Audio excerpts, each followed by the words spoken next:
నమస్తే welcome to Sakshi education Andhra Pradesh public service commission నుంచి Andhra Pradesh intermediate education సర్వీస్లో జూనియర్ లెక్చరర్కి సంబంధించిన ఉద్యోగ ఖాళీలకు సంబంధించిన నోటిఫికేషన్ విడుదలైంది। ఈ నేపథ్యంలో ఈ పోస్టులకు కావాల్సిన కనీస విద్యార్హత ఏంటి, వీటికి సంబంధించిన ఏజ్ లిమిట్ ఏ విధంగా ఉంటుంది, దీనికి సంబంధించిన అప్లికేషన్ ప్రాసెస్ ఎప్పటి నుంచి ఎప్పటి వరకు జరిగేటువంటి అవకాశం ఉంది, వీటి యొక్క సెలక్షన్ ప్రాసెస్ అంటే ఎగ్జామినేషన్ ప్రాసెస్ ఏ విధంగా ఉంటుంది అనే దాని గురించి ఈ వీడియోలో మనం పూర్తిగా తెలుసుకునేటువంటి ప్రయత్నం చేద్దాం। ముందుగా సాక్షి ఎడ్యుకేషన్ని చూస్తున్నటువంటి ప్రతి ఒక్కరు కూడా ఈ వీడియోని తప్పకుండా లైక్ చేయండి, దాంతోపాటుగా మా ఛానల్ని ఫస్ట్ టైం చూస్తున్నట్లయితే తప్పకుండా సబ్స్క్రైబ్ చేసుకోండి।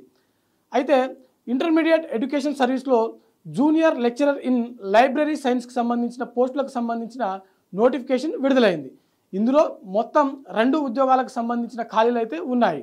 మరి దీనికి సంబంధించిన ఏజ్ లిమిట్ చూసినట్లయితే కనీసం 18 సంవత్సరాల నుంచి మ్యాక్సిమం 42 సంవత్సరాల వరకు ఉన్నటువంటి అభ్యర్థులు వీటికి దరఖాస్తు చేసుకోవచ్చు।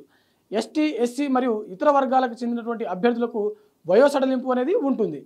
మరోవైపు వీటికి సంబంధించిన ఎడ్యుకేషన్ క్వాలిఫికేషన్ చూసినట్లయితే కనీసం 50% మార్కులతో పీజీ ఇన్ లైబ్రరీ సైన్స్ అనేది కలిగి ఉండాల్సి ఉంటుంది। ఏదైనా డిగ్రీ ఉంటే సరిపోతుంది, దాంతోపాటుగా పీజీ ఇన్ లైబ్రరీ సైన్స్ అనేది ఖచ్చితంగా ఉండాల్సి ఉంటుందన్నమాట। అయితే వీటికి సంబంధించిన దరఖాస్తు ప్రక్రియ ఎప్పటి నుంచి మొదలు కానుందని చూసినట్లయితే సెప్టెంబర్ 17 నుంచి అక్టోబర్ 7 వరకు వీటికి సంబంధించిన దరఖాస్తు ప్రక్రియ అనేది జరగనుంది। అయితే సెలక్షన్ ప్రాసెస్ చూసినట్లయితే ముందుగా మనకు ఎగ్జామ్ అనేది నిర్వహించడం జరుగుతుంది। అందులో పేపర్ 1 మరియు పేపర్ 2 అనేది ఉంటుంది। ఆ తర్వాత మనకు సర్టిఫికేట్ వెరిఫికేషన్, ఆ తర్వాత మనకు మెరిట్ లిస్ట్ అనేది రిలీజ్ చేయడం జరుగుతుంది। మరి ఈ ఎగ్జామినేషన్ ప్రాసెస్లో పేపర్ 1 ఏంటి, పేపర్ 2 ఏంటి అనేది ఒకసారి చూద్దాం। పేపర్ 1 చూసినట్లయితే మొత్తం 150 మార్కులకు గాను మనకు 150 ప్రశ్నలు అనేది అడగడం జరుగుతుంది। ఇది కంప్లీట్గా జనరల్ స్టడీస్ మరియు మెంటల్ అబిలిటీకి సంబంధించిన క్వశ్చన్ పేపర్ అనమాట। దీనికి మనకు 150 నిమిషాలు అనగా 2.5 గంటలు మనకు సమయం ఉంటుంది। అదేవిధంగా ఈ ఎగ్జామ్లో నెగిటివ్ మార్క్స్ అనేది 1/3గా నిర్ణయించడం జరిగింది।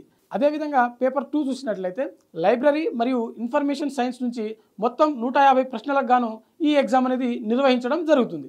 అయితే ఇక్కడ మీరు గమనించవలసినటువంటి విషయం ఏంటంటే పేపర్ 1లో ప్రతి ప్రశ్నకు 1 మార్కు ఉన్నట్లయితే ఇక్కడ పేపర్ 2లో ప్రతి ప్రశ్నకు 2 మార్కులుగా నిర్ణయించడం జరిగింది। అంటే 150 ప్రశ్నలకు గాను మీకు 300 మార్కులు కేటాయించడం జరుగుతుంది। మరోవైపు పేపర్ 1లో ఉన్నట్టుగానే పేపర్ 2లో కూడా నెగిటివ్ మార్క్స్ అనేది 1/3గా నిర్ణయించడం జరిగింది। ఈ 2 పేపర్లు అయిన తర్వాత కంప్యూటర్ నాలెడ్జ్ టెస్ట్ 100 మార్కులకు గాను నిర్వహించడం జరుగుతుంది।